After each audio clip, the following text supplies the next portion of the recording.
పుణ్యానికి పోతే పాపం ఎదురయ్యింది అని ఎందుకంటారో తెలుసా అండి? ఒక ఎగ్జాంపుల్ ద్వారా చెప్తాను వినండి.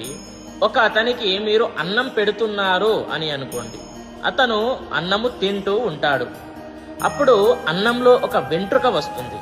అప్పుడు అతను ఏమనుకుంటాడో తెలుసా? తెలివి తక్కువ మనిషి మీరు అన్నం పెట్టింది చూడడు, దాంట్లో వెంట్రుక ఎందుకు వచ్చింది అనేదే చూస్తాడు. కాబట్టి అప్పుడు అతను మీకు శపిస్తాడు. దాన్నే అంటారు పుణ్యానికి పోతే పాపం ఎదురయ్యింది అని చెప్పి.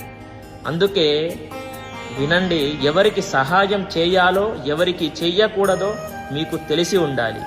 కొంతమంది ఉంటారండి, అవసరం ఉన్నంత వరకే మనతోని మంచిగా ఉంటారు, తర్వాత నువ్వెవరో నేనెవరో. అలాంటి సమాజంలో మనము బ్రతుకుతున్నాం. కాబట్టి జాగ్రత్తగా ఉండండి. ప్రతి ఒక్కరికి కూడా